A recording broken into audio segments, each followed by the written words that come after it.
There's somebody that's in a lot of pain. You are silently suffering.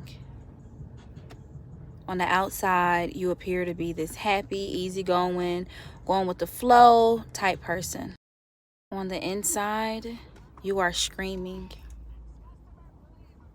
You are broken. You feel defeated. You don't even know what to do. You're tired of living behind this mask. You want to truly express how you feel, but you feel like you can't.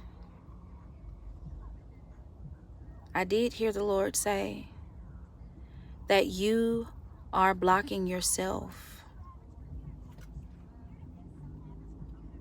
The time is now for you to vocalize what's in your heart.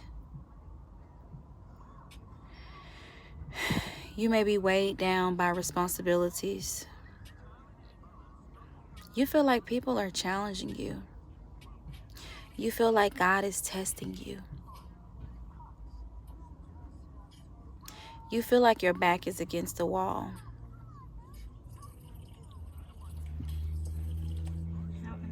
But it's not.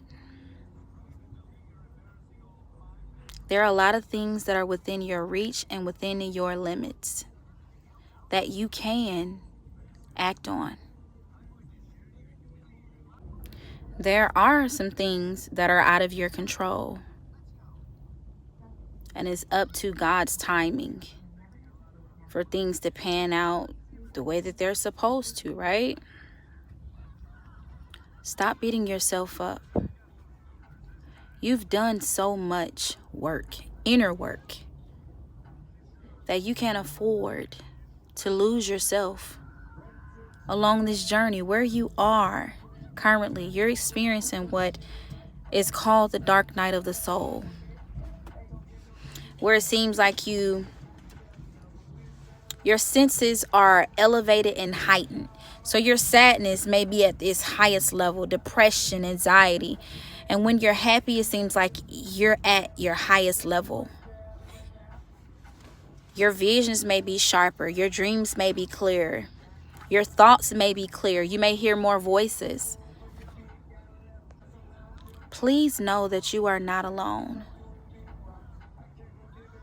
And if you are needing some type of guidance, please reach out to me. You will get through this.